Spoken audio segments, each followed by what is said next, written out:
Hey, it's Jordan with Status Coup. I'm here in North Charleston, South Carolina. Bernie is behind me speaking after last night's debate. I am joined by Joey Chapel. Joey Chapel, come on right over here. So did you watch the debate last night? Yeah, I was at the event they had downtown for it, watching with everybody. So you weren't one of the aristocrats in the event cheering Michael Bloomberg. I exactly fund that, no. And even if I had been there, I would not have been cheering for Bloomberg. Right. Yeah. What do you think? Obviously, Bernie was pretty much getting it from every which way. I mean, that should happen to a front runner at this point. I would be surprised if people weren't attacking him. They've been trying to fight for the same slice of the pie, but it's just his base isn't giving it up. So they have to find it from somewhere. I don't know where they're going to get it, but. Right. I found it interesting, actually, that like the first question out of the gate, the media was basically like, Bernie, the economy's great. You know, the stock market's soaring, the unemployment is low, kind of showing that, you know, these more well-to-do elitist journalists are very disconnected from like what real people on the ground are dealing with. And it's, I mean, if they were actually watching it seems like the stock took a tumble. So, I mean, they're using the term great in quotes, but I graduated college in 2006, and I don't know anybody that's felt like the economy's been doing great for my age. Some people are getting by, but more seem like they aren't. Right. And what do you think in terms of, obviously, James Clyburn endorsed Joe Biden this morning, might influence older African-American voters here. Polls are pretty close. A lot of the media says Biden's still going to win. Even if Bernie doesn't actually, like, straight out win, is keeping it close kind of a victory? I think the narrative that Biden is the front runner has been a joke. When people actually show up and vote, he's never won a contest. I mean, he may do well here because it's where he's put all the chips. But there's going to be a lot more contests on Super Tuesday. And I think he can hold a narrative win even if he comes in a strong second or first. But I don't think the political landscape is going to look the same in a week.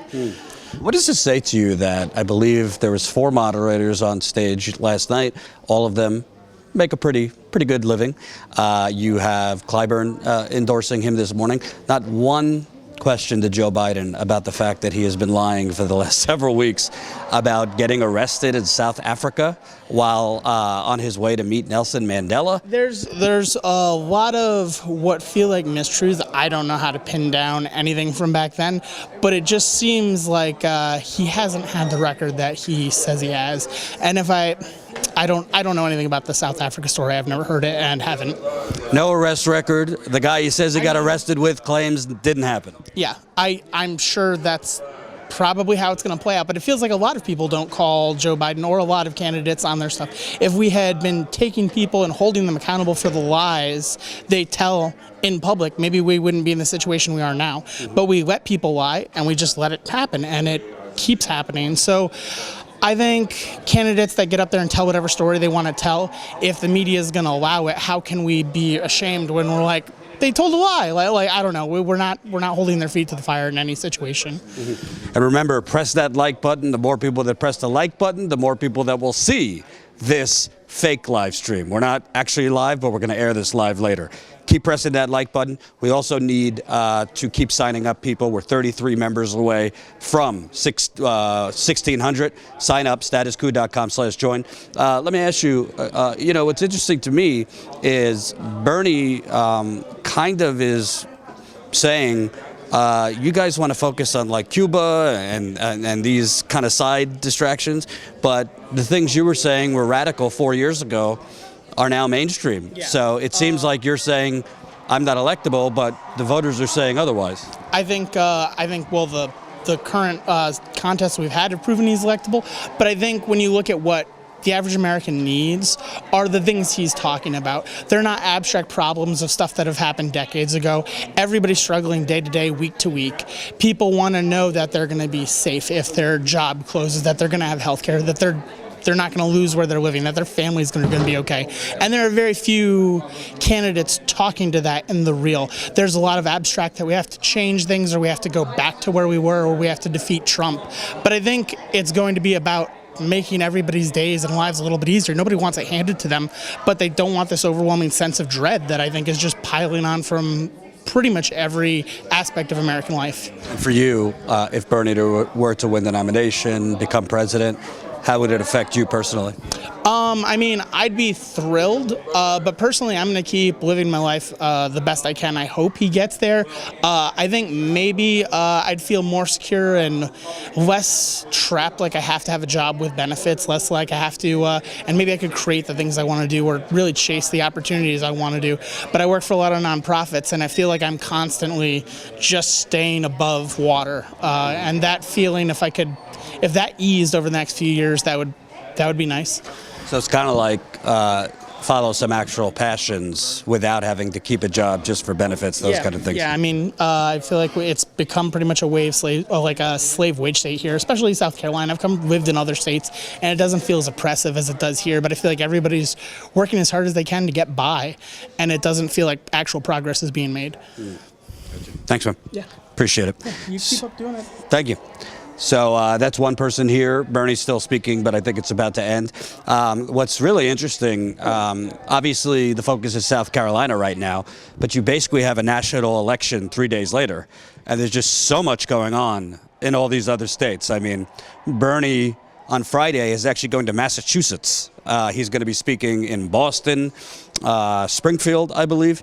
I mean, he's going to Massachusetts to try and essentially get Elizabeth Warren out of this race. That's the only reason it would be going to Massachusetts, is to defeat her in her own home state, because we know if a presidential candidate loses in their own home state, history tells they drop out. Particularly Marco Rubio in 2016, when he lost Florida to Trump, he dropped out the next day. And right now, whatever her goals are, Senator Warren is that 10 to 12% she has right now nationally, that 17% she has in California, that whatever her percentages in a lot of these states, if she were not in the race, majority of her voters, polls show the majority of her voters, their second choice by a lot is Bernie Sanders. So by her being in this race, it's not only just that, she might be plucking away from him race to race, but she's actually plucking away from him in terms of Bernie Sanders being able to clinch the nomination on the first ballot. So 538 projects that Elizabeth Warren, if everything stays the same, would get about 238 delegates, whereas Bernie Sanders would get 1,700 something. Well, those 200 something delegates, if Warren is not in the race, she doesn't get those delegates, they go to Bernie Sanders, he clinches it on the first ballot. So there is no brokered convention. So that's kind of, I'm not saying she doesn't have a right to stay in if she wants to, but there's not really a path for her. So she's right now in one of the polls, the last poll in Massachusetts, she's down a point to Bernie Sanders. Well, if you're down in your home state to Bernie Sanders, what does that say? So that's why Bernie is going to Massachusetts, I believe, on Friday. Nina Turner, I was just told, is going to North Carolina today. Bernie is going to be going to Texas. I think he's going to California also. So there's a lot going on outside of South Carolina because it is so close. I mean, South Carolina is on the 29th this Saturday. Super Tuesday's 3 days later, where 14 states vote. Obviously, Minnesota, probably going to go to Amy Klobuchar. I think she's up by a few points there, her home state.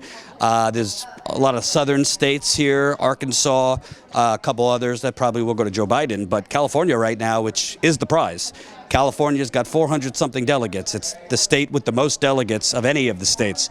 California right now, Bernie is up by a significant margin. If Bernie wins California, according to the polls, he's up, I think, 10 points, the poll I just saw this morning. That's a lot of delegates he's going to get. If he wins Texas, that's pretty bad for Joe Biden if he wins Texas. So, want to come on live here? Sure. Well, we're not live, but whatever. What's your name? I'm Heather Walsh. Heather, what'd you think of the Bernie rally? You know, the usual points, but a lot of energy. Yeah, a lot of energy. I love that he spoke on everything that I came here to hear. I'm an educator in South Carolina who has to move back to New York because I can't afford housing or daycare down here, so we're moving back to New York. And how are you're leaving South Carolina to go to New York? Because New York's not exactly cheap housing. Upstate New York, but where my child makes sure that he has free preschool because I can't get that down here because the competition is too hard for that. So, and I love that he is putting teachers first and women first, which is what the whole point. Well, as an educator, is your brain okay after last night's debate? Because that was pretty rough. It was pretty rough, but I expected that for anybody who was in the lead, and he was able to hold his own, and he had to do what he had to do. And I hate how they attacked him the way they did, and I hate how the commentators did not rein in everything they needed to rein in. But anyone's going to attack the person who knows that he's right, and people are understanding that Bernie is right and that he's going to win. I'd like to ask you, because it just seems like Bernie in particular, he doesn't want to go after Warren. I get it. But everyone seems to walk on eggshells. There's something I don't understand. Warren is now pivoting to make this case that she'd be a more effective president. But other than the Consumer Financial Protection Bureau, which is great accomplishment, as a senator, she doesn't really have many signature accomplishments. So I don't really get this argument that, yes, she's good at like writing plans and stuff. Nothing wrong with that. But there's no history here that she's some like master legislator that would get things done rather than Bernie Sanders. She talks really good, but again, like he said earlier about Joe Biden, was that he's a great guy, but his proof is in the paper. He hasn't done anything that works for us. And Bernie has shown in the past 45 years, he works for the people, and he puts it in paper, and he gets things done. And unfortunately, Warren doesn't do that. You don't mind that Bernie's a no-good communist sympathizer? He's they're going on and on and on about this. People under, 50, it just doesn't seem many people.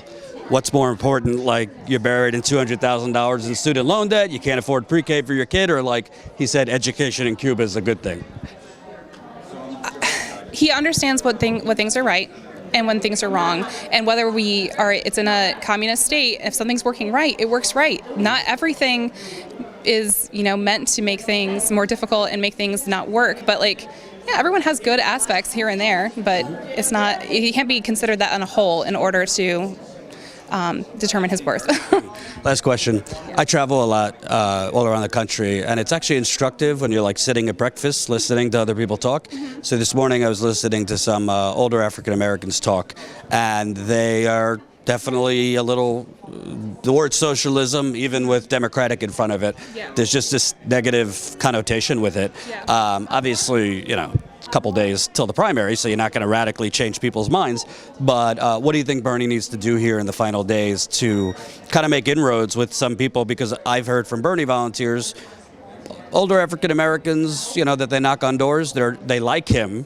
But that kind of scares them, the term socialism and these types of things. I don't think they understand what it means. And that's the biggest problem, is a lot of people are not educated on the candidates. They are literally just saying what pops up in memes, what pops up in tweets, and they have no fact-checking. And whether they know it's true or whether it's not, they're going to read whatever is flashy in front of them. And unfortunately, I feel that that's the biggest problem with almost everyone in this candidacy, is that people don't know what the truth is. And unless they come out here and hear from the person's mouth straightforward, they're not going to know what the truth is. So people need to be more involved. What's your name? Heather Walsh. Thanks, Heather. Appreciate it. So that's two burners right after the speech. Keep pressing that like button. It's the thumbs up button right under the video. More people that press the thumbs up, the more people that will see this live stream. We need to keep growing our membership. We are 33 members from 1,600. I'm going to keep it real. If we don't get, I'd like to get to closer to 1,700 by the time the primary happens. We're talking crisscrossing the country here. Super Tuesdays, 3 days later, we haven't booked our flights yet. We need more funding. So keep signing up, statuscoup.com/join, statuscoup.com/join. Become a member for as low as $5 a month. Let me see if I can get some folks here. Woo, hold on. There we go. We got folks coming out. You got a minute, sir? What's your name? Joe. Joe? Like the Superman shirt. What'd you think of the rally? A lot of, classic Bernie-isms. Yeah. I thought Bernie was very articulate in his presentation of his policies, and I agree with a lot of it. Some of it I wonder how it's going to happen, how it would work. But I think it would be a definite paradigm shift if Bernie were elected president. Yeah. It's interesting because you watched the debate last night? Yeah. It's like these Joe Biden and all these people are now like accountants and need every penny paid. I never heard Joe Biden ask, how are we going to pay for the Iraq war? I never heard Elizabeth Warren, Amy Klobuchar, when they voted for like a $715 billion defense budget. Like, how are we going to afford this? It seems that we need every penny accounted for healthcare, education. Right. And that's a good point. And I think Bernie is right on with that issue. We have to shift where the money is being spent and stop building things to create wars and start building things to help people's lives. The term socialism might be a little nerve-wracking. The younger black vote is definitely less worried about those terms or things like that. What do you think in terms of the older African-American vote here? What should they be considering about Bernie? Well, I'm a baby boomer. I was born in the 60s. And what I would tell older elders that's older than me, that a lot of freedom fighters died so we would have a shot at the American dream. And when they sit and say that they want to be traditional, they're really saying that the people that fought for us, death was in vain and fight was in vain. And I would like to tell the older generation to think about the people. If you're not thinking about now, think about the people who died, like my great-grandmother who was decapitated fighting against poverty and our right to vote. Think about them. And if you don't want their death to be in vain, continue to fight. And the way we continue to fight is to not be comfortable and conform. We need to continue to transform, to be part of the transformation movement. And that's what I would tell them, that we need to continue to fight for the dream instead of to get comfortable, because now is not the time to be comfortable. When we have a high unemployment rate in the black community, we have a high uninsured rate in the black community, we have a high dropout rate in the black community. We should not be comfortable and satisfied with the status quo. That's what I would tell the elders over me. And the baby boomers, who were children, who were the youth then. Well, they were the youth like I was 5 years old. They were the young people then. We need to support our young children. What does it say to you, Medicare for all? In Iowa, 6 out of 10 voters favored it. Same thing in New Hampshire, 6 out of 10. Same thing in Nevada, 6 out of 10. It's 3 states. But all we've heard from the media is people don't want their private insurance ripped away. Medicare for all is unpopular, all of these things. And it seems when you go to these states, the people are saying differently. If the media will knock on the doors and really talk to the people, instead of talking to the people that's financing against Medicare, they will see and they will hear the stories, the horror stories that people are going through. I've even heard about insured people that have insurance, like union members, how they still have to pay co-pays. Like for a person that has asthma, they have to pay like $15 co-pays, and a lot of parents, especially black parents, because they living in communities that's being polluted, they have a lot of kids that have asthma, and $15 for an inhaler just for co-pays, that's a lot.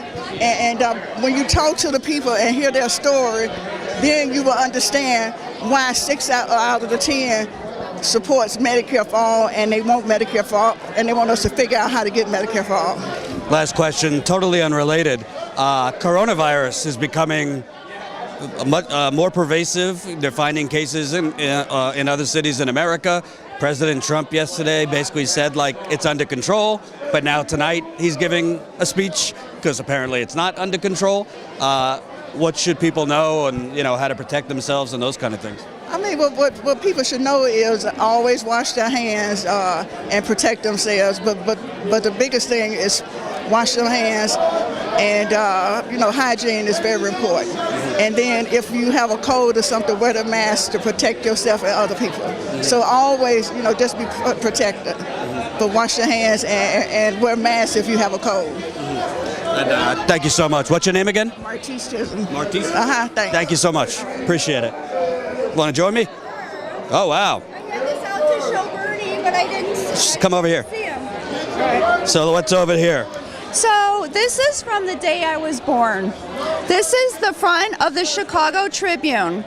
And I just found it the other day when I was trying to get my real ID stuff together, and I'm like, oh my God, Willis wagons, the it says core halt sit-in. Congress of Racial Equality agrees to suspend University of Chicago sit-in. That was Bernie's sit-in. It was that he organized. That was the first sit-in in the northern part of the country for civil rights in 1962. And I was so moved that this was on the day I was born. Wow, that's amazing. And it's I've asked other people about this, but as a journalist, it really is outrageous to me. Joe Biden was not challenged last night at all. He's been lying about being arrested. And can you imagine if Bernie Sanders said I was arrested in South Africa during apartheid? How about all the things that they lie about if Bernie said anything even close to that? Bernie is the most honest politician, most consistent politician, most trusted on health care. And in the last 11 times we've asked the American public, who is your most popular favorite politician? It's Bernie. And, people sometimes say, oh, I hear Bernie saying the same thing all the time and he's yelling. First of all, I have to say to them, if you're not yelling, you're the one with the problem. Because we have plenty to yell about in this country. And Bernie has seen what we've needed to do from decades ago. He was talking to school children about climate in 1987. He was for gay people's rights way back. He has been exactly where we needed to be long ago. And what changed was the way our political system has been set up based on greed. There's just no other way to say it. And that is both parties. And I was a delegate for Bernie in 2016. I went to convention. And the thing that I get so galled about is that I used to work for League of Women Voters. I used to go out even on my free time on the weekends, and I used to register people to vote. And their system of this private party suppresses votes. They all stood on that stage 2 debates ago, all those candidates, and said, we want the process to play out. They didn't describe the process to the American people watching that debate. The process that the Democratic Party put in place is intended to take away popular votes. How is this democracy in our country? If they don't let the popular vote reign on the first ballot at convention, democracy is over to begin with. Well, it's interesting because they say Bernie's a hypocrite. He tried to get superdelegates on the first ballot to switch in 2016 to him, but that's when superdelegates were still, he didn't like that process. The rules were different. How about the fact, hey, what are you going to do when you see that the process was completely intended to keep his voters and him away from, being a contender at all?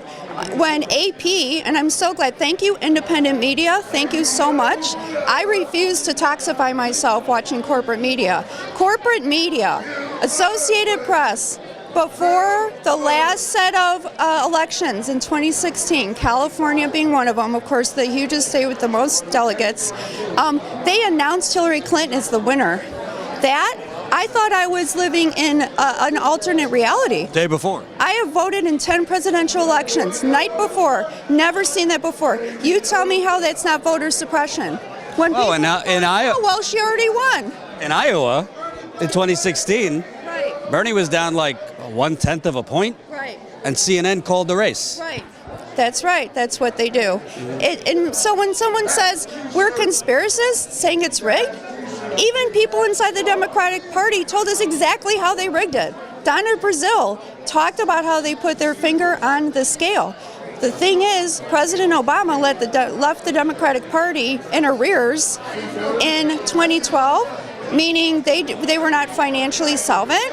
Hillary Clinton came in and saved them, rescued them with her money, said, but I'm going to run the party. So you got a party that's being run by a presidential candidate, and they're supposed to be running elections. The whole system needs to change. And the biggest reason I got involved with Bernie Sanders so early on, like 2015, and even before that, I was on his Facebook page saying, run for president, is public funded elections. And I think people talk about getting rid of Citizens United. No, we need public funded elections, and what that would mean is that a Mayor Bloomberg would have the same amount of money as a Bernie Sanders or any other candidate. There would be a certain amount of money that would be public funded for them to run. That's it. They can't put their own money in. They can't take outside money, union money, NRA money, no other money. And remember, press that like button. We need more people to press the thumbs up button right under the live stream. We'll get more people watching. Also, she's talking about how terrible corporate media is. I agree, but we need to fund independent Yes, media. you do. It ain't cheap to travel around the country. We have no money from the banks, no money from the fossil fuckers, no money from Big Pharma, no money from big real estate, no money from Silicon Valley, nothing from the Koch brothers, nothing from the plutocrats funding the Democratic Party. It's you. Sign up, statuscoup.com/join. And a little bit of money goes a long way with you guys, because you're not in this to profit.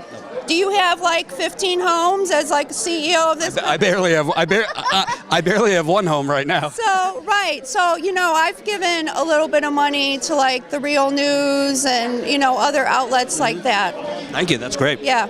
I want to ask you because to me, it's like there's a lot of entities that are kind of on their last stand right now. I feel like the fossil fuel industry, it's their last stand. And I think it's kind of CNN, MSNBC, all of these groups' last stand. And that's why they're going so hard because, frankly, all due respect, CNN and MSNBC's audience is older. Yeah. And they're out of touch, whereas even people under 50 now, not just millennials, but even people under 50 are kind of like moving to like us and independent media and alternative sources.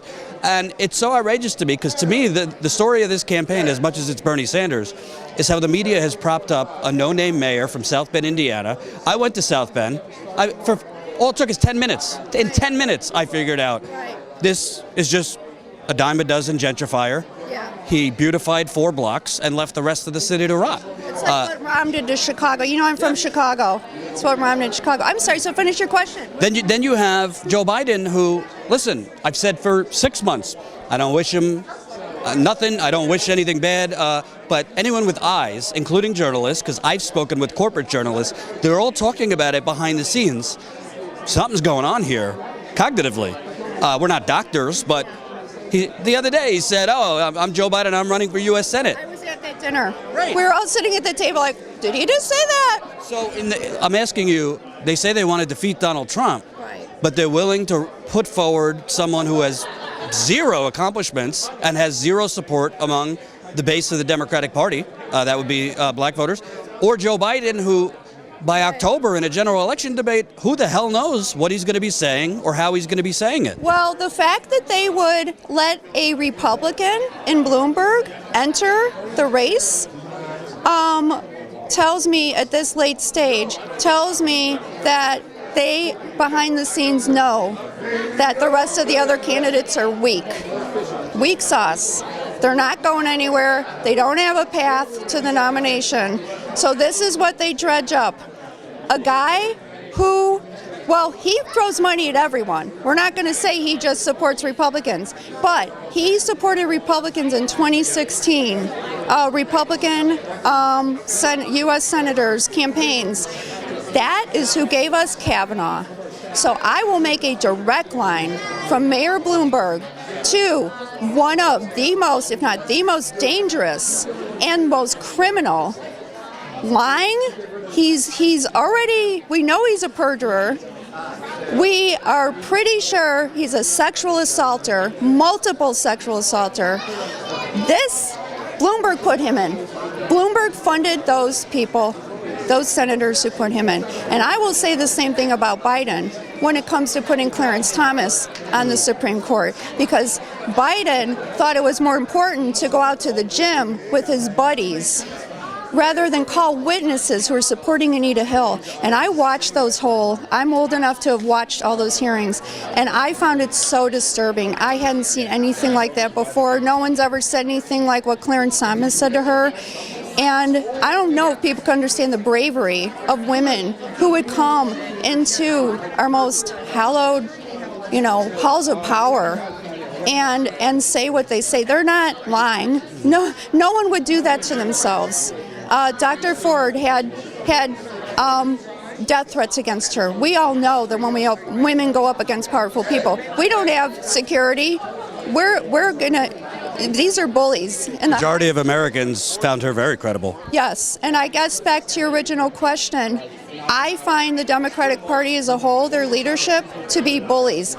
But what's interesting about bullies that I find in my life, it's not that hard to threaten them and to make them scared. It's because we have just let them run rampant with their hostility and their violence and their bullying us. And we stand up as a group, as a movement. Oh, they're scared of us. I was told on the playground, if you're getting bullied, punch him in the fucking face. Now, I'm not saying let's be violent, but figuratively, I think this is a collective, people fighting back, the bullies, because it's really, the Democratic Party has become kind of a legalized political mafia, what they're doing. Well, that's what we call it in Illinois with our Speaker Madigan. Yes, yes. Last question. Bernie's diplomatic. He's not going after Warren on stage. She claimed last night she would be more effective. She did definitely deserves credit for the Consumer Financial Bureau, but as a senator, I've looked. She doesn't have any signature accomplishments, and she's claiming that her Medicare for All, she's accounted to pay for it. People who looked at her Medicare for All find it one jumbled mess. It's based on she's going to pay for it, based on passing immigration reform and cutting the military budget that she voted for, a massive military. It's just, Bernie, whatever, he's not going to go after her, but what are your thoughts on that? Because it seems like I don't really know what purpose she's serving. She doesn't have a path right now. So I have two thoughts, and one is going to be about her background, but what I'll say right now is that because of just having only two major parties, the way our political system is structured, the way our elections are structured, along with corporate media being an arm of the Democratic Party or an arm of the Republican Party, people are fooled by what they see on TV. And she's a very good performer. And I love how she keeps talking about her plans. What are these? These are copies from Bernie's actual legislation. I was taught back in the day that you should look at someone's background. If you were going to hire someone, would you hire someone to be like a pharmacist who said, oh, you know what, I've never actually done this, I've never gone to school for this, but I can tell you what I would do. No, we shouldn't be looking at a platform or what's on their campaign website. That's not what Bernie has done, is written his own legislation that's modeled after the Green New Deal. He's written and introduced Medicare for All, the War Powers Act, which was groundbreaking. So there's a lot of work that goes into that, and you have to work with you have to coalition build to do that. And so that's what we're seeing, of course, with what he's doing with voters. He is building coalitions and that's another falsehood, that there are no African-American people or no Latino people or no women. I got attacked over and over in 2016 for being a traitor to my gender, for being a Bernie Sanders delegate. And I'll say, back to women, I will say I am beyond sick and tired of women candidates using the women card when they have hurt women. And what I mean by that is Senator Warren was a corporate attorney for Dow Chemical. After Dow Chemical had poisoned women with breast implants who were suffering, they were injured, they were dying, and she helped Dow Chemical, as their attorney, avoid paying settlements to women. And she elongated the process. She helped elongate the process so that while women are waiting to see if they could get paid for their health care or get a settlement, they died. And she also represented asbestos companies. That's right, represented asbestos companies. And I'll tell you one last thing. Elizabeth Warren was a Republican. I feel she's very tied to the Democratic Party now. I'm not begrudging her that. But when she was a Republican promoting Ronald Reagan's policies, his economic policies, let us not forget what Ronald Reagan did to women. He is responsible for killing and injuring women around the world with his Mexico City policy. And I went to D.C. and with an unpaid internship for National Audubon Society International Population Program because I had an environmental science teacher in college who impressed upon me about overpopulation. And I remembered that, and I said, I want to go do something about it. And I took an unpaid internship. At the same time, Elizabeth Warren was promoting Ronald Reagan's policies that were hurting women. This is not someone I want even near the White House. You think Bernie's making a mistake by not pointing out some of these things? No, she's low in the polls. There's no reason to go after someone who's going nowhere. She'll probably drop out after Super Tuesday. I just don't want her as VP. Mm-hmm. Yeah. She doesn't deserve it, and she doesn't bring anyone new to him. Well, it also, forget politics for a second. You need someone you could trust, Yes. right? I mean, bottom line, she breached a private conversation they had. Yes. And, Yes. nobody was in the room, Yes. but it seems to be he said one thing, she interpreted it another way, and leaked it when she thought it would be beneficial, and then played the victim after she leaked it. And you know what? And it wasn't just that one time. If she would have made that one mistake, maybe her campaign said, you need to go and attack Bernie. No. Her campaign is filled with Hillary Clinton staffers, by the way. And okay, so let's say she said, oh, I made a mistake. And she did, because Bernie got $4 million within the next couple days from contributors, 25,000 new contributors. He bumped up in the polls. I'm calling it the Warren bump now. So she's been doubling down, though. She said stuff in New Hampshire. She just last night said I forgot the word she used, but not attacked, but something along the track. Oh, his supporters trashed her? Yeah. Oh, and by the way, when have we ever been in a primary season where the voters, supporters of a candidate who is in the same party, running in the same party, are being trashed? I will not stand for that. Well, it just seems bizarre to me because it's like, I'm old enough to remember 2008. It's not like Hillary Clinton and Barack Obama supporters were having hot tea together. They were going at each other like crazy. And by the way, if Trump is this massive threat, he is, isn't it a good thing that Bernie Sanders has this impassioned base that is tough? Listen, I don't condone anyone being sexist, racist, whatever, but we're not hall monitors. A politician cannot monitor Twitter. Right. Well, not only that, but we're angry. And every time I post a criticism about one of the candidates, oh, you're attacking me. No, if this is your idea of how to be in politics, you really just don't, this is politics. Like, we have to call out the truth. And if you see an impassioned person calling out the truth and you call that an attack, I'm sorry, like you say, your candidate's not going to win. And one last thing, since you're from Chicago.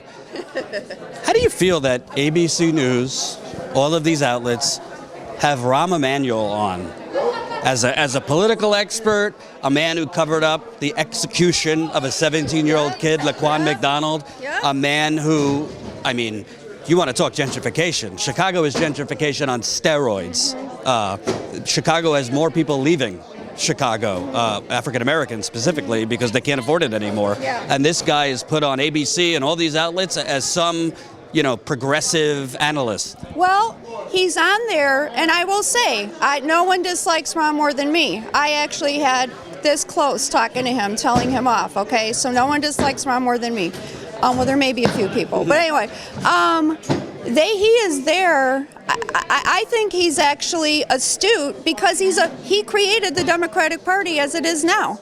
He and Bill Clinton were in charge of the neoliberal Reagan politics, Reagan economics, extending that into the Democratic Party. I don't think it's coincidental that Elizabeth Warren joined the Democratic Party, by the way, in 1996 when they were full on, more like the Republican Party. So Rahm is there to prop up their narrative, and because he created the narrative. So he's there to reassure everyone that they'll be okay with the Democratic Party, and things are status quo can work. And, scary socialists, we can't have those. Yeah, so I know why he's there. he's doing his job. What's your name again? Laura Sobransky. Thank you so much. I really appreciate it. Thank you. Great job. You're very good. Oh, thank you. Appreciate it. We have Roland Martin. Oh, yeah. Yeah. Keep pressing that like button. The more people that press the like button, the more people that will see the live stream. The more people that press the like button, the more people that will see the live stream. Keep smashing. By the way, I don't know how many members we have now, but we are, I think, about 30 members away from 1,600. We got to hit 1,600. Lickety split. StatusCou.com/join. You become a member for as low as $5 a month. Keep signing up. This is how we grow. And by the way, this is the only way we're going to be able to fund Super Tuesday. I believe right now we're looking at going to California, but it ain't cheap. And we have no corporate funding. So StatusCou.com/join. $5 a month. You could support us. Also, very important, make sure you're on our email list because YouTube doesn't like notifying anyone when we're live. Common thing with them. So sign up, statuscou.com, enter your email there as well. Text COUP to 474747. That's COUP to 474747. We will not text you when we're going to the bathroom. We will not text you. We're only going to text you when we're live. Very important, so you could get a direct notification when we're live. Want to join us? Oh, is she coming on? Okay. Yeah. I didn't realize you were Jordan when I was talking to you. Oh, that's okay. Oh my God, I would have been more nervous. Can you take a photo? Hold on, taking a photo here. Jordan.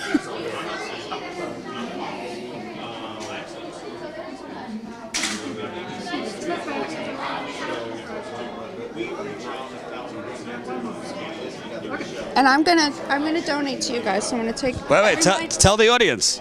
She's gonna donate right now.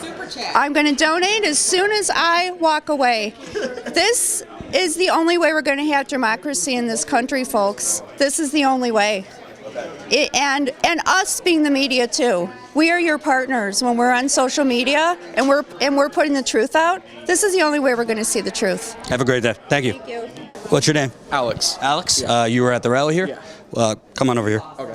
What'd you think? Obviously, a lot of Bernard Sanders lines. I thought it was great. I mean, Bernie's very consistent in his speeches and what he says. He did add a lot. What I thought was great during the Medicare for All speech and talking about how we've been fighting for Medicare for All, he added a lot more countries. He talked about a lot more countries that are actually doing the same thing and have been doing the same thing for so long. So I think that's something that Bernie should probably add more to, stress how long it is. He mentions FDR, so I think you should talk more about the years and how long we've been trying to fight for Medicare for All and how many presidents have said they want to do Medicare for All. And I think that would be good for Bernie to add, but it was a really great rally. It's the first rally I've been to for Bernie. So, you know, I was just talking to Roland Martin, and he was really focused on young people are going to have to do more than tweet. Yeah. Like Bernie's going to have to increase the youth vote, not by 2%, not by 4%, but by a lot. Yeah. Small sample size so far. Iowa, there was more age 17 to 29 that came out for Bernie compared to even Obama in 2008. Bernie got 24% age 17 to 29, and Obama had 22%. Yeah. New Hampshire, not as many young people. Nevada, there was just an explosion, period, for Bernie. Not that you speak for all young people, but do you think Bernie's message, and more importantly, the organizing, his campaign is an organizing machine right now. Yeah. Do you think that could actually translate to young people coming out in the record numbers he's talking about? I think so. I mean, part of the reason I wanted to join in the campaign was because that Bernie speaks to a lot of issues that are affecting a lot of young people, specifically here. You have problems with gentrification, you have problems with housing, you have problems with education, you have problems with healthcare. I don't have healthcare currently. And with the exchange market, how it's set up now in South Carolina, not actually passing the Medicare expansion here, it's a problem. And I know other people who don't have health care who are around the same age as me. So I think the outreach the Bernie campaign has done, canvassing in low-income neighborhoods, canvassing in all across the state, having a lot of people in the campaign that are actually young. A lot of the organizers are younger people. So I think the Bernie campaign is doing a lot to actually reach out to people and actually talking to a lot of things that young people are actually experiencing, like with college debt. I've canvassed with people and I've talked to college students who say, like, what issues are kind of affecting you, and I was like, well, I don't know. And then I say like, well, healthcare, student loan debt, and they're like, yeah, student loan debt is a very major thing for me. I'm about to graduate college, and I don't really know what the plan is going to be. I'm graduating with X amount of this, and I don't know if I'll be able to get a job or other things like that. So I think the Bernie campaign specifically has all of these policies and all of these things that are perfect for young people and are actually going to show that later in the primary, and I think specifically here, that a lot of young people are going to get out and vote. And I know in Nevada there were 37% of people who caucused for Bernie who had never caucused before. So I think Bernie's campaign is great for young people and just people in general, and that's kind of what his message is, not me, us. So I think What's your message? What's your message to your mama, your papa, your grandmama? Let's keep it real. I mean, older African Americans, particularly in South Carolina, they tend to go a little bit more towards the Joe Biden side, more establishment politicians. They hear revolution and they don't. They're like, oh, they get a little worried. Yeah. What's your message? Because this is really going to come down to, South Carolina is going to come down to it's going to come down to older African Americans because they are the most reliable voters, particularly black women that are older. What's your message to older voters that might hear Bernie Sanders' message and not that they don't like what he's saying, but they don't believe it's quote unquote practical? From my experience from canvassing older people, and specifically older people of color, either black or Hispanic or anywhere else, even like older Caucasian people, I kind of see that it's not really ideological, or kind of like they're not really afraid of Bernie for being a socialist or a democratic socialist or being like way to the left that we're going to lose or anything. It's kind of specific issues that are affecting them. Like I talked to an older person, we kind of started talking about, he was like, well, I don't know about Bernie, he's kind of old. I'm kind of looking at Bloomberg. He was an older African-American man, and we kind of started talking, and we were... Bloomberg's the same age. Yeah. Yeah, we were having a conversation, he was like Bloomberg, and we kind of started talking about specific issues in South Carolina, and we started talking about the history of South Carolina, specifically of downtown and how they were gentrifying downtown. And my grandfather, who passed away a couple years ago, when I would drive him to the VA, he would actually talk about that. He was like, yeah, that used to be a market, and now it's a hotel, or they're just building up places and pushing people out. And when we started talking about that, that's kind of the thing where he was like, well, maybe that would be something that I would want. Maybe I will support Bernie because maybe I'll do a good thing for the country. So I think for older people, it's kind of like, I do know there are some older people who are kind of like, well, they hear socialist and they think of like the USSR, they think of China or other things like that, or like Mao and stuff like that. But it's the brainwashing. It's the media brainwashing. It's been going on for 30 years. And I've talked to people who's like, well, I watch MSNBC all day, and they say like, well, I don't know about socialism, or I don't know about that. And I do think there is a contingent of that, obviously, with older people. They remember some things about that. But I think at this point now, I think it's either, when I've canvassed older people, they're kind of like electability. And I think at this point, I've noticed that when canvassing, some people are like, well, Biden didn't do too well in Iowa, he didn't do too well in New Hampshire, he didn't do too well in Nevada, so they're kind of like, well, maybe I'll support Bernie. And when we're talking about issues that they know about, and especially for me being here for over 10 years, I kind of see things changing. Even from when I used to live in Alaska and visit down here with my family, a lot of things are very different. A lot of built places of business are gone. A lot of housing is very unaffordable. A lot of people, the major source of employment down here is retail, and that's dying. That's where a lot of low-income people get a lot of their jobs, and then those don't even pay a lot. Of people who've been working at one of the places I used to work at, Belk, who worked there like 30 years, hasn't gotten a pay raise.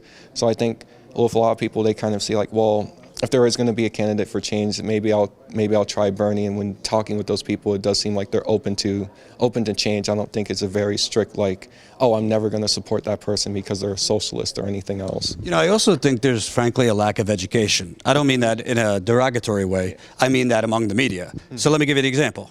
Okay, Joe Biden voted in 1999 to repeal Glass-Steagall. Yeah. You might not know what that is.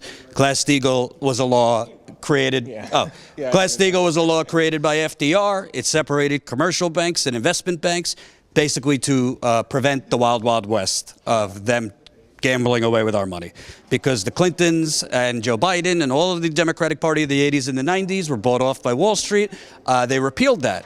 Joe Biden helped lead the charge to repeal Glass-Steagall. Well, what happened a decade later? The global financial crash. Who was disproportionately harmed by the 08 crash? Black Americans. Yeah. And that is not discussed. That is not discussed in the debates. That is not discussed that Joe Biden is running around the country playing footsie with Wall Street bankers all over this country. He's doing more fundraisers than he's doing events. And it's just mind-boggling. And I say that not to say that black voters aren't smart, but they don't know about this because the media doesn't inform them. So Joe Biden, you know, he goes around to churches. He lies about being arrested in South Africa on his way to meet Mandela. Then he says Mandela said, thanks for being arrested. Now his campaign comes out today and says, oh, no, he wasn't arrested. He was separated from his group. So if you want to give him the benefit of the doubt, if you want to give him the benefit of the doubt that he's not lying, then you would have to say, well, there's something not right here, up here. I'm not a doctor, but if you're not lying, then you don't know what you're talking about, and there's something going on up here. And do you want that on stage against Donald Trump? So I guess what I'm getting at here is I think that both Pete Buttigieg and Joe Biden have been the benefit of a media that protects them. I mean, if Bernie Sanders lied about what he had for breakfast, it would be the first question in the debate. Joe Biden was not asked one thing about lying about participating in civil rights sit-ins, about lying about being arrested in apartheid South Africa, and about the fact that you have been playing footsie with the Wall Street bankers that foreclosed on more black people than white people. Just venting. Your thoughts?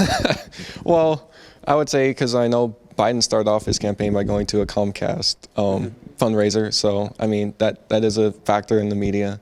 I personally consume media like you guys, Status Coup, or a lot of independent media. Sign up, statuscoup.com/join, become a member for as low as $5 a month. So I kind of see the kind of divide, especially when I talk to people who, canvas people even, who just consume MSNBC or a lot of things like that, and they say like, well, I don't know, Bernie said this, or I talked with someone recently who said criminal justice was their main problem. She was a younger African-American woman, and I kind of explained Bernie's plan. He's going to end the bail bond system. He's going to end a lot of the private prison system. He's going to legalize marijuana, which disproportionately affects black people compared to white people, even if they're carrying the same amount of marijuana. And she was like, well, in the debate, or like kind of things that he says, he doesn't like, he has problems speaking with women or other things like that. And it's kind of like, there has to be some kind of responsibility on the mainstream media to kind of question these people. When you have Pete, and I don't want to be super negative on any of the candidates, but specifically for me being a young African-American person, when Pete has the Douglas plan or whatever, and he has the opt-in thing where some people, even someone locally from here, was a Bernie supporter, and then like the campaign touted him as an endorsement of it, and he was like, no, I support Bernie. That's just kind of like... It's very possible people will come out on the primary night and say he won South Carolina. Yeah. Even if he loses by 20, and just say, oh, somebody told me. Yeah. So that's kind of like, you're not actually trying to reach out to any of us. You're just trying to get the vote because you think like, oh, since I'm a Democrat, black people vote for us all the time, so I don't actually have to try and reach out to any of us. And that's not true. You actually have to actually help us. You can't just be like, it's the same thing with local politicians here. They keep on talking about, oh, we have to fix the flooding. Oh, we have to fix the flooding. We have to do all of these things. And, well, downtown still floods. It rains an hour and it still floods. Whole streets are blocked off. So you kind of actually have to go talk to these people. When we canvassed the people in the low-income neighborhood downtown, they were like, no campaign has ever come talk to us. So I just think, like, if you're going to be the mainstream media, if you're going to be like CNN or MSNBC, or you're going to be Fox News or a lot of these places, and parrot these talking points like Bernie's a socialist, or or you have a lot of people saying like, oh, he's going to take away the government takeover of healthcare. And if we're talking about government takeover of healthcare, and we already have a system that doesn't actually insure anyone, and is basically for profit and doesn't actually help anyone, what's the purpose of the government if not to help the people? The government is for and by the people. So what is this talking point of it's going to be a takeover and it's going to take away the choice of healthcare, or it's Medicare for all who want it, or it's going to be a 10-year transition plan, or all of these things? when healthcare is a human right and it's a morality issue, not really a price issue. It's not an auction house thing where we have to decide on a price tag or anything.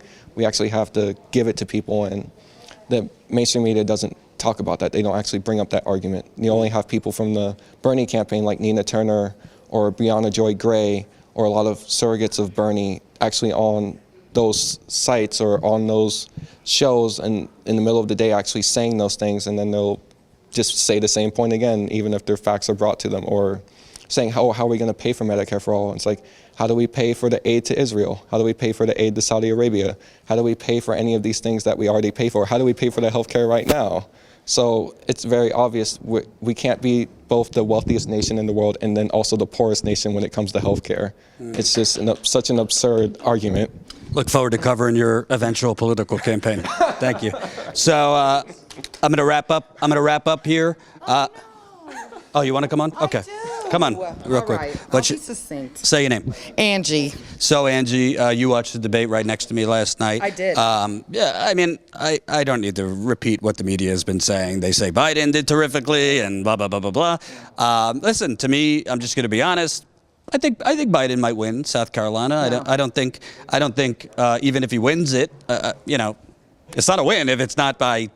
If you're Joe Biden, you got to win South Carolina by at least 10 points. I don't see that happening. But to me, the thing that frustrates me, I'm not saying these things even as a Bernie supporter. I'm saying this as a journalist. It's outrageous that the media is just covering for politicians who, these aren't little lies. They're protecting their own class interests. Right. That's what rich people do. Whoopi Goldberg said that, for instance, that Polanski really didn't commit rape, right, against that girl.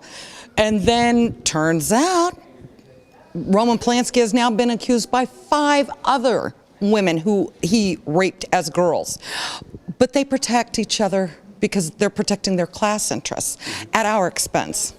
And I feel like those days are over. Right. Their power is slipping. They understand that, and they're freaking out. Statuscoup.com/join. So Bernie's going all over the place. So I was saying earlier, this is not only South Carolina right now. Right. There's a national primary 3 days later. I mean, he's going to Massachusetts Friday, which is kind of like a fuck you to Elizabeth Warren. He's going to Boston. He's going to Springfield. He's basically trying to win Massachusetts to get her out of the race. He's also going to Texas, California. New polls showing him up double digits in California. Going to North Carolina, all these places. So basically, this race, the quote narrative, a word I hate, could be drastically different in a week. And Bernie could have, we don't want to get ahead of ourselves, but he could have, a really, unless something radical changes here, could have a real insurmountable lead at that point. He will. And the reason is, and what mainstream media and the other candidates aren't understanding, is this isn't about Bernie. This is a people's movement. So we're the ones that are going out and talking to people. We're the ones that are sharing those stories. When I go out and canvass and I hear people's stories, they're not just, I'm not just trying to get people to come and vote for Bernie. I'm listening to their stories. Do you mind if I share mine?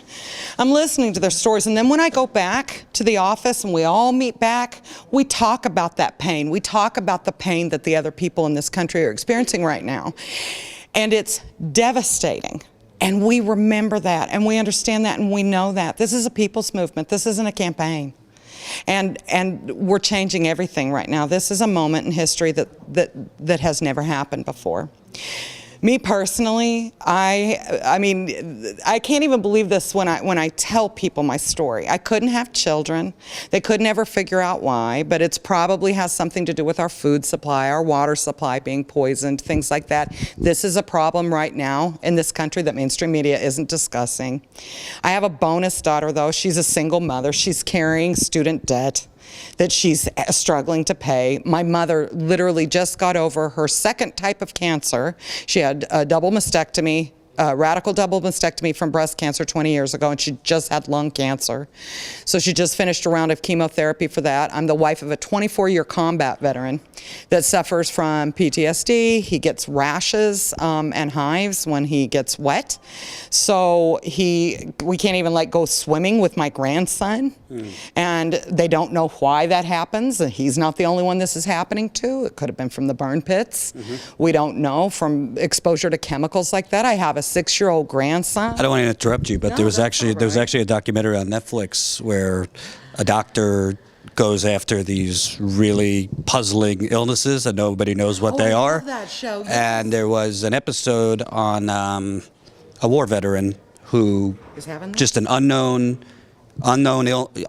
reason. It wasn't. Yeah, he did have rashes, but there were other things too. Right. And it came out that they found that it was as a result of the toxins that he took in the Gulf War. Gosh, and my husband he's been a 24-year combat veteran, so it started the Gulf War. I mean, he's literally been in war. We sacrificed our youth for this country, and now we're sacrificing our old age.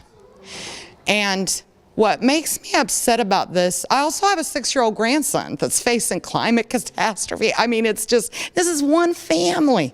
And I'm hearing this story after story after story of people I meet. I'm not alone. And that's why it's a people's movement, right?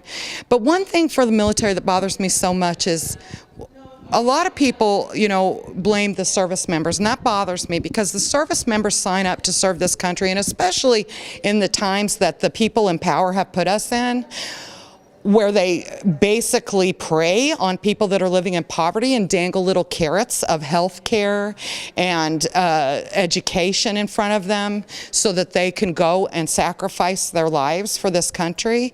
That's what they do, and they serve this country, and that's their responsibility. Our responsibility as the citizenry is to make sure that that service is just.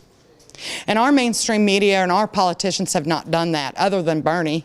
How about to make sure they're not killing themselves after? How about to make sure they're not sleeping on the streets? Thank you. And they're not. And that's another thing they keep talking about. We need to put more money into the VA. We need to pour. Those young men and women that are killing themselves aren't just killing themselves from the trauma of what they have seen and what they have experienced and what they have done. They are killing themselves because when they come back, they understand that they went and killed people and hurt people for money. For the rich people. They understand that is beyond difficult to live with. I mean, my husband and he's still coming to terms with that. His brother was in the Army as a tank person. He's still trying to come to terms with that. And we have no real programs to deal with that. They'll help you. They'll give you medication. They'll give you the things to try and help the PTSD. But as far as real counseling, discussing the unjust wars and getting those stopped, it's never talked about. And other countries, when they come back from combat, they go somewhere for 6 months before they're reintegrated into their society to work through these things, to discuss them. In America, you literally get on a plane, you come back to your family. It's devastating. It's disgusting the way that it's all happening, but that's okay because we're changing it. You're very confident that he's going to win South Carolina. I know he is. Why? I know he is. I was going to give you a little pushback, too. Give it to me. I am. 90% of the doors I'm knocking on are Bernie, and especially the older black voters, because they understand this. They've been involved in the civil rights movement for decades. They've been waiting for this moment. They have been organizing. They have been working. So don't believe the mainstream media narrative that's telling you that, they don't like gay people or they won't vote for a radical. The black people in South Carolina, the older black people in South Carolina are radical. They understand this. They've been waiting for this people's movement to happen and come along, and they've been fighting for it for decades. So I'm not finding that at all as I'm canvassing on the ground. Well, from your lips, if there's a God's ears, we'll see. What's your name again? Thanks, Jordan. Angie. Angie, thank you. Yeah, thanks. Before we wrap, make sure if you haven't yet, nobody else is doing this. Nobody else is doing this. StatusCout.com/join. StatusCout.com/join. Sign up. We're almost at 1,600 members. We got to grow. We got to grow. We have to expand our membership if we're going to fund this reporting on the ground. So sign up, StatusCout.com/join for as low as $5 a month. Definitely, if you're a new viewer, subscribe right here on the YouTube channel and sign up for our email list at statuscoup.com. Thanks. Where are you from? Kansas City. Kansas City. Yeah. Hey, Jordan here with Nick, burner from Kansas City. Do like your, what is Kansas known for? Oh, no, is that Kentucky? I don't know. Bourbon, something. Yeah. I've been all over the place. We won the Super Bowl. Oh, right. But I just want to make clear, it's Kansas City, Missouri. And not Kansas City, Kansas. I know that was kind of confusing because Trump said that. Missouri, right? Yeah. Missouri? I say Missouri. Okay, Missouri. Because you talk to some people, they say Missouri. The audience gets very angry because apparently I was saying it's Nevada. Nevada, no H. So you're from Kansas City, Missouri. What brought you down to SC for the primary? Yeah, absolutely. So I've been here for a month now. Actually a pretty crazy story because I've been on Twitter for a while. I always talk about the issues. I talk about issues that affect the black community, and the reason why Bernie platform, I always say this is something I always say all the time, Bernie has the most pro-black platform in my lifetime at least. And my experience in 2016, I pretty much converted all my friends and family. It's a heavily black community, and they all were supportive of Sanders. So I was telling people I know on Twitter, if you give me an opportunity to come in South Carolina and have the conversation with the black voters, we can flip them just like that. Because it's all about explaining Bernie's platform to them and how it affects black voters. So I just made an off comment, said, hey, if I had an opportunity, I would love to go to South Carolina to help out the Bernie campaign. And there were some few people that floated the idea of setting up a GoFundMe. It wasn't my idea at first. They set up the GoFundMe, and I got a lot of support that came in from a lot of people that I know from the campaign, a lot of people that who got a lot of influence on Twitter. And I was able to raise enough money to stay on the campaign here for the whole month, knocking on doors and canvassing with my team in Beaufort. So talk to me. What's your pitch? Because obviously you're passionate. Yeah. I think a lot of African-American voters, at least the ones I interviewed in 2016, older voters, it's not that they don't like what he's saying, but they, the experience, I don't want to as a white man, white-splain, but the experience of black America is we've been lied to for hundreds of years. We've been exploited, and I have a hard time believing somebody talking about revolution that they're actually going to follow through, and that's why, older black voters tend to go with the more, these establishment, incremental change kind of things. And where I'm from, most people are kind of disengaged on politics. My sister sent me a message not too long ago where she saw all the updates. Because one thing I want to do, I want to tell the stories of people down here. So I talk to people and I tell them what I heard. And my sister was telling me, yeah, because of what you're doing, I'm a little bit more engaged in politics. Because when I knew, they didn't care because they knew both parties was corrupt. That both parties didn't care about him. So in 2016, when I was explaining who Bernie was, and I just showed how consistent he was on the platform, like I said, it was really easy. It wasn't any pushback. They was like, oh, we didn't know someone like this even existed. And you kind of see that down here in South Carolina. Cause I was knocking on doors with my friend George here, and you can see you'd be surprised because we both politically engaged, but there's a lot of black voters who didn't even know who he was, what he was running. They didn't know that the primary date was coming up, and that kind of goes to show what we heard. I heard this from one of our field organizers here that only like 30% of the doors from voters was knocked on last time. So I think it's just mostly because people don't have the information. Internet in a lot of the rural areas not as sharp up here. A lot of them don't watch cable news. I was talking to a lot of voters, especially early on this month, where I was shocked at how little they knew about Bernie Sanders. They might have heard one off comment or so, but they really just didn't know. And based on my personal experience, living in Kansas City in a very heavily black community, they just didn't know who he was. And as soon as we get the message out there, it clicks. It clicks for them. So, So are they responding to how Medicare for All would help, the black community? How free public college would help? What's the response you've been getting? Yeah, because some people ask me about how my pitch, because I got a lot of stories I share, and I got pictures with a lot of these people. So pretty much what I say, I always lead with healthcare as a human right, increase the living wage, criminal justice reform. I'm a big foreign policy guy as well. So people don't give us enough credit, right? People are against the military-industrial complex. That's why I mentioned to that lady before. But they just need to have how much we spend explained to them. So I tell them that we fight for healthcare as a human right, free public college, and we want to pretty much take all the money that we spend overseas and reinvest it to our communities. I say that to them, and they're not super well-read on the policy, but they know I'm saying the truth. I can see them connect when I say that. Take the money we spend overseas and invest in our communities. And not only that, one guy who had a big influence on my life is MLK, right?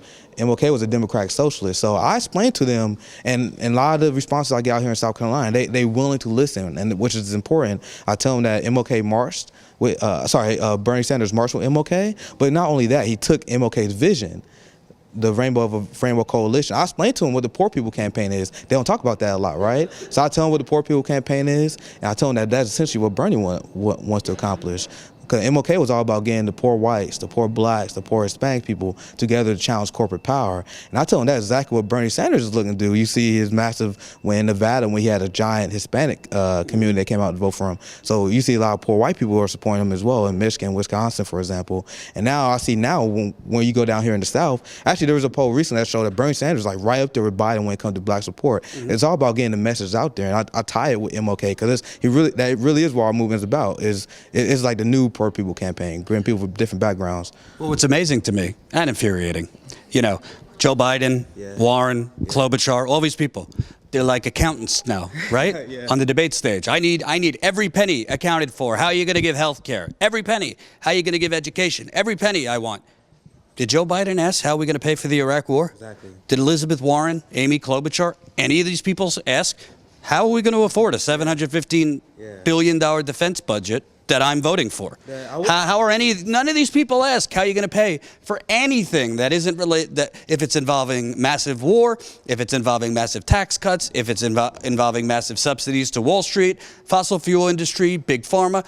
We have the money for that. It's the healthcare, it's the education, it's fighting planetary destruction. How are we going to pay for it? Yeah, and that's something I actually explains to a lot of the black voters I talk to. 'Cause once again, as I mentioned, I feel like a lot of people in Washington, they think we're dumber than we actually are. So when I talk to people that don't even follow politics, don't even follow, I just basically explain that the fact that we bailed out Wall Street in 2008. I explain to them that we have the money to pay for the plans. I tell them about how we can put a tax on Wall Street speculation to pay for free public college. So I pretty much explain that we have the resources, and they can see it too. They know that we're the richest country in the world. They see the wealth income gap and how much it exploded. So I just have these simple conversations with people explaining how our foreign policy affects our everyday community, how they extraction resources from them, how Jeff Bezos pretty much extract money from our community, because that's essentially what it is. We pay their products, he takes it home, it don't go back in our community, instead of going to small businesses. These are kind of conversations I have, and people are smarter than people give them credit for. So as I explain that the policies are easy to pay for, and we can save money on Medicare for All, the way I like to explain, I like to say that Medicare for All is a tax cut. Because essentially it is. Because if you make it under $30,000 a year, you don't pay anything extra. Can you talk to Bernie Sanders and tell him to explain it that way? For God's sakes, I've been saying, Bernie, it's a tax cut. Yes. I don't understand why he doesn't say that. Yeah. He needs some more advisors like you. I love that framing, because I like to explain Medicare for All in a morally and financially in a financial way. I have some libertarian leanings myself, so when I talk about progressive ideas, I'll make the moral argument. Unfortunately, the moral argument doesn't work on everybody, so you gotta have an economic argument as well, which is why Bernie's platform is very impressive, because not only do he have the moral argument, healthcare is a human right, we're the fiscal conservatives when it comes to healthcare, because you see how much our system spend now compared to how much Medicare for All is. So I had some conversation with some older conservative voters where I'm like, hey man, Medicare for All is the fiscal conservative plan. You see how much it costs? Well, I don't remember the exact number, but like $50 trillion. We keep the normal plan we have now, and we save money overall over a 10-year period. So when I talk to people, I make the moral argument first, and then I pitch the economic. Or I tell them how about 60% of workers make $30,000 or less. So if 60% of workers make $30,000 or less, that means 60% of workers not paying any extra taxes to Medicare for All. Right. And when you explain these things, it sounds wonky, and when you listen to media, they be like, oh, the voters never go for that. They like quick sound bites. Not true. Not in my experience, because this is how I was able to flip these voters, because I'm not insulting their intelligence. I'll read a lot about politics. I assume that they will understand why I'm saying that in a core level. So I explained, like you said, this is what I would bring to say as well. It's a tax cut, because it is. And there's studies that shown that it will be an effective tax cut on everyday working class. So. And last question. Obviously, something's driving this. Why somebody would want to come cross country, knock on all these doors, educate people. What's at stake for you if Bernie wins the nomination? If he became president, how would it affect you? Yeah, I'm not a Democrat or Republican. I gave that game up a long time ago. 2012 was the last time I voted for Les Tuivasa. I was like, I'm done. I'm done with this. So when 2016 came, I still kind of regret I didn't do enough because like I said, I'm insulated in my community. I was talking to people. I'm like, hey, I was sure that Bernie was going to win 16. I admit I was delusional, I guess, because I was talking to people. No one liked Hillary. And they're saying Hillary was popular with black people. I'm hanging around with black people. I'm hanging around with Hispanic people in Kansas City. Kansas City, one of the most diverse cities in the nation. So I'm talking to people. You like Bernie or Hillary? Bernie or Hillary? Bernie. Like I was talking to people. No Hillary support. So I guess I rest on my laurels in 16 and let it happen. And after that, I'm like, so when Trump beat Hillary, a lot of people on the left was pretty upset. I was ecstatic. Like literally the first thought that came in my head when I saw that Trump was gonna win, which I did not see coming, when he won, I was like, we got another chance. So I was like, man, I want to do everything I can, including quitting my job to come down here and canvass with the team. So I was very happy to have this opportunity. Like, so I've been in for the month, and I'm very excited about our chances, just because we bring a lot of new people into the process that wasn't involved before. So. And where can people find your GoFundMe, all this stuff, if you want a couple, bucks thrown your way? Yeah, I appreciate it, brother. But my Twitter is FlyTyMMA. I also got a YouTube page. I just started not too long ago, the Progressive Martial Artist. So if you guys want to check me out, I definitely appreciate that. Say that again. Fly what? FlyTy is FLYTHAIMMA and that's my Twitter. Yeah. So. Okay. What's your name again? Nick. Nick. Yep. Thanks, brother. Hey, appreciate it. Thank you for your Absolutely. Hope you enjoyed that last video. Hop on over to statuscoup.com where you can sign up for our email list and become a member for as low as $5 to $10 a month. Membership is how we grow. That's statuscoup.com/join. And remember, join our email list so we can grow the revolution with you.